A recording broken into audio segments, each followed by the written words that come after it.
everyone. Thank you very much for taking the time out to join us this evening and this presentation about the Integrity Systems Company and record keeping. I presented last year we had a similar series of webinars last year, and I presented to the Northern Territory group. So I am getting the privilege of talking to you guys again. So welcome back. If there was anyone that came to last year's webinar and is along to this one, yeah, welcome back. But thank you very much for joining us. So just a bit of an overview of what we're going to talk about tonight. So obviously the role of the Integrity Systems Company will be the introduction, and then we'll talk about the programs that make up the integrity system. But the real focus of tonight is going to be about the LPA accreditation and things that are involved with LPA, including auditing. And a lot of that will be focused on record keeping tips that are required for LPA and how to upload your documents to your LPA account, which is one of the questions that was asked in the pre-poll. And I noticed that no one is using that, which is not surprising. It's a fairly new feature. So yeah, it'd be really good to introduce that to you tonight. So something that I do find a lot of producers do not struggle with, but they probably don't have a great understanding of, and there's not too many places where you can get a good map of this, is just how do all the organisations in our industry fit together. And I guess I also wanted to, we do want to make it clear where we sit in terms of all these organisations. So the organisations across the top are your policy,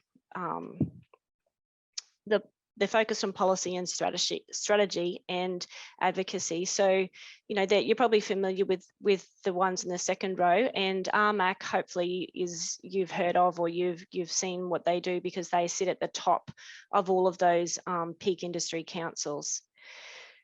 So, and then below those policy and strategy organisations, you have the service providers that for the different sectors, and for the lot feeders, cattle council, goat industry council, and sheep producers, MLA is the industry body that is the service provider for those peak councils. And then as a subsidiary of MLA, Integrity Systems comes in as part of MLA, but we're a service provider specifically around integrity. So all of those organisations do have separate roles, and they have separate things that they need to do, but they are connected together and they all work together for industry, but they just have, they have different places in the whole structure and different things that they need to do. So because we are a subsidiary of MLA, it's pretty important that we sort of just cap on what MLA's role is. And again, sometimes there is sort of not clarity in industry about exactly what is MLA's role, because we definitely don't have an advocacy role. So we are one of those service providers. We're legislated in what we can and need to do. And as you fully aware, we are funded through levies that come through the transaction of livestock, and those levies are matched through government funding. So we've got this funding that we have a legislative responsibility to spend, and we have to spend that on initiatives that contribute to producer profitability, sustainability, and global competitiveness. And Integrity Systems sits within that, so we're funded through that model as well. And so what we do also has to feed into those three key outcomes for industry. So I think we're getting a bit further down the track, and I think people are getting a bit more familiar with Integrity Systems Company as an entity, but you still may, when you get mail from us or an email, you might still not be instantly recognising who we are and what our role is. But we have a job to do, and that is to manage and deliver the red meat integrity system.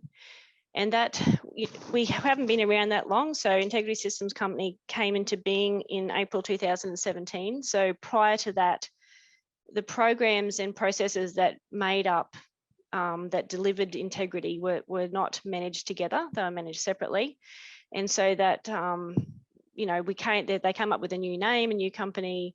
We're a subsidiary of MLA, and And that's our job. So our job is to ensure that Australian red meat's safe to eat and fully traceable, or we provide the systems for this to happen, that we have a system that provides on-farm assurance, animal identification and lifetime traceability, and we have a system that underpins our livestock selling system that gives confidence to buyers, retailers and consumers. So that first slide was about us as a company, and that we had a job to do to deliver or to manage and deliver the system. And as I said, the system has been brought together. It was sort of separately managed programs, but they've been brought together into one system, under one system of management. And basically they are the on-farm assurance or LPA, Livestock Production Assurance Program, and the part of the integrity system that's identification and traceability is the NLIS, or National Livestock Identification System. So why was it important to bring these programs together and then manage them under one sort of structure? Well, when you start looking at our industry, it's really grown into a really important part of the Australian economy. It's worth $28 billion annually. It employs over 400,000 people across 80,000 businesses nationally, and that it's delivering product into 100 global markets. So having a really strong and connected and responsive integrity system is really important when you consider how much of our product goes overseas. So there's over 70% and up to sort of like more than that in terms of sheep production, but in cattle, over 70% of our product goes overseas. So we have a really important job to make sure that those overseas customers that they're a long way from us, they don't necessarily understand what goes on in Australia, but they need to have that assurance. They need to have that trust in what, that they can continue to buy from us and that our product will be safe. There is a lot of different, our industry is diverse, like, talking to you guys, I'm really aware that you face a whole different sort of circumstances to say, for example, last night we were talking to New South Wales producers and a week ago to Tasmanian producers. Every state, and then you get down to smaller areas, have their own, issues and ways of dealing with things, and how you run your properties and the things you deal with on a daily basis can be really different. And even though that is the difference across the whole of Australia, we still have to have that one system and that one set of standards that we all can adhere to, and that we all have that role to play to stand by what we sell. So just to flesh it out a little bit more in terms of the actual system, as I said, there's the two components. So there's the livestock production assurance, which is the on-farm assurance or livestock management. It's all about what are you doing with your animals on your property. And then the identification and traceability. So when your livestock leave your property and they go either, along that supply chain, either direct to export, to processor, or they might have a number of steps before they get there by backgrounding and feedlotting and then finishing. There's got to be that system of identification and traceability along that supply chain. So those two programs are linked together in a few ways. And the first of those is through the PIC, the Property Identification Code.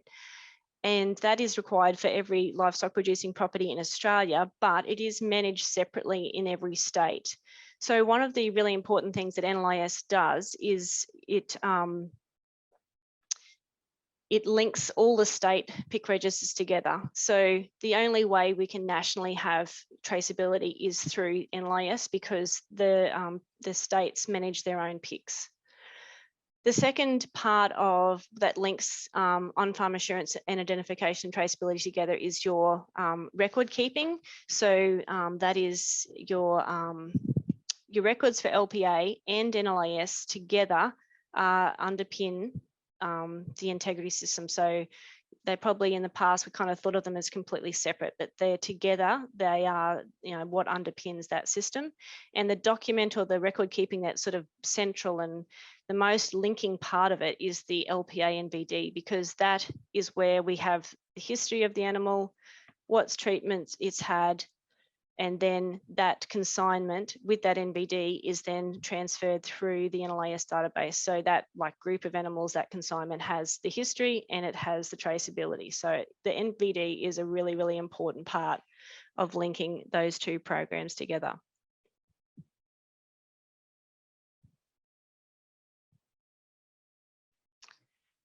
So just to sort of cover off on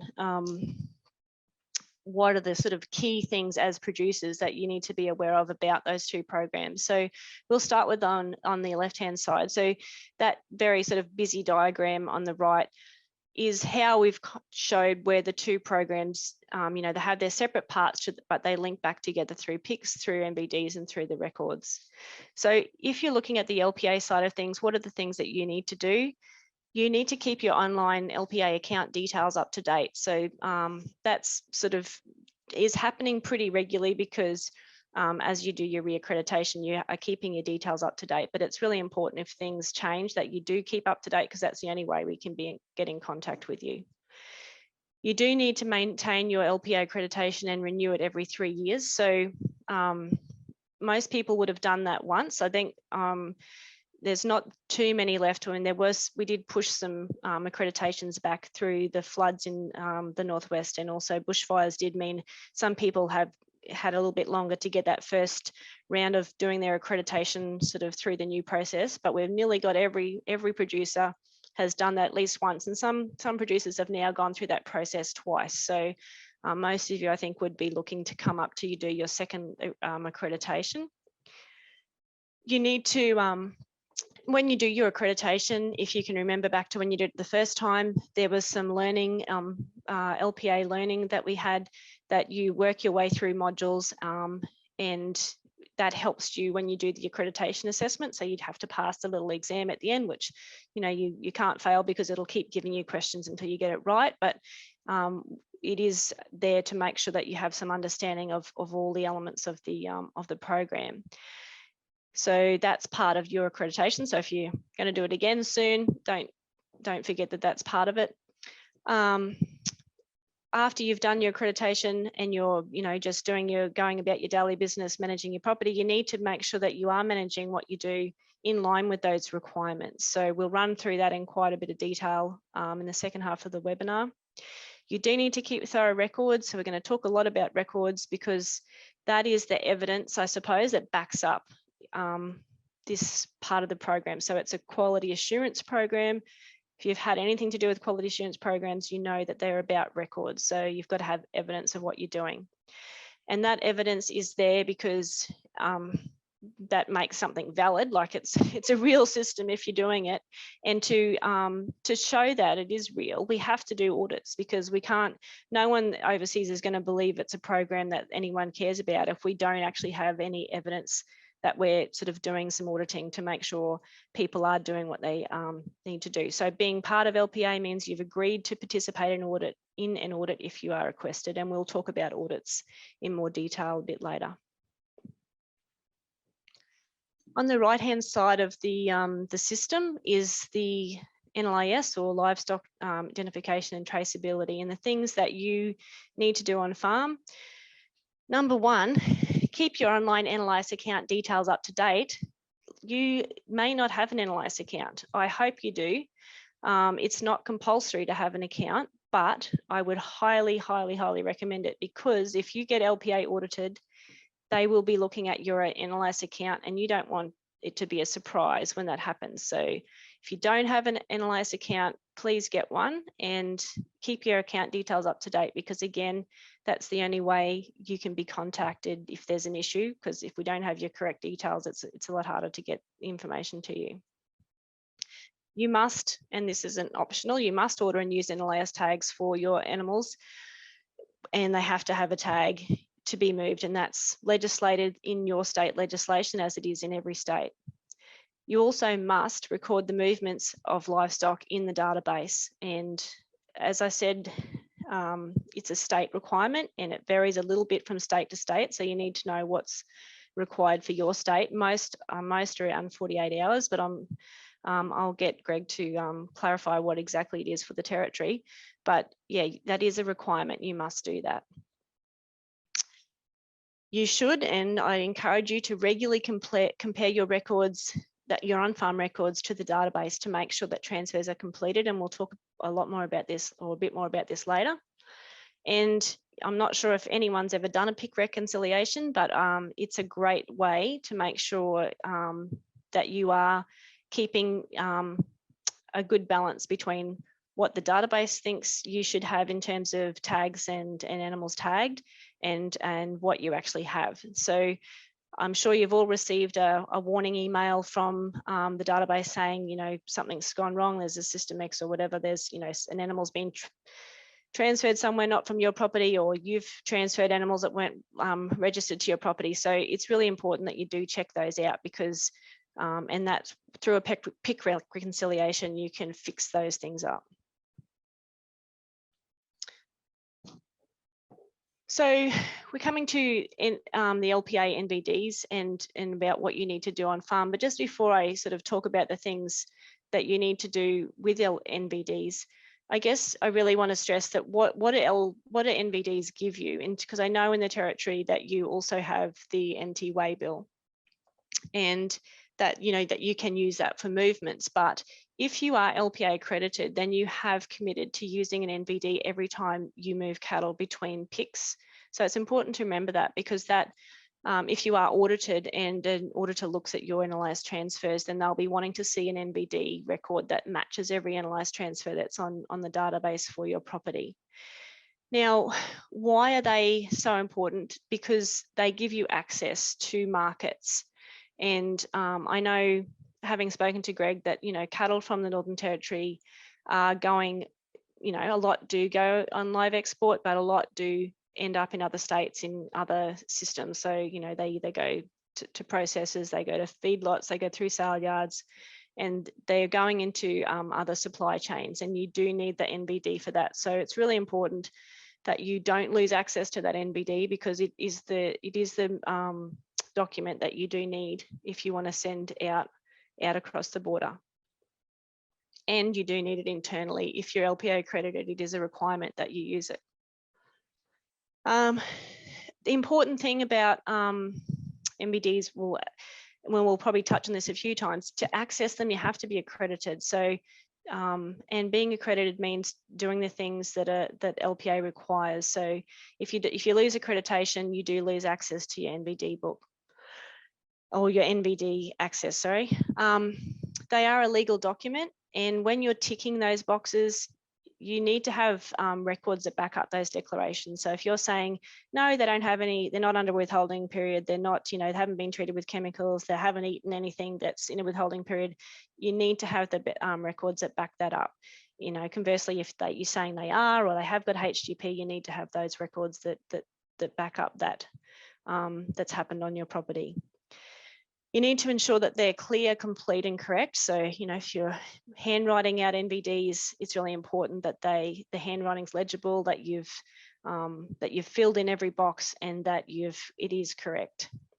You need to file and store your the NBDs that you send, and also the ones that you receive. And you do need to make sure that they have a corresponding NLIS transfer, because, as mentioned, those NLIS transfers are part of your LPA audit.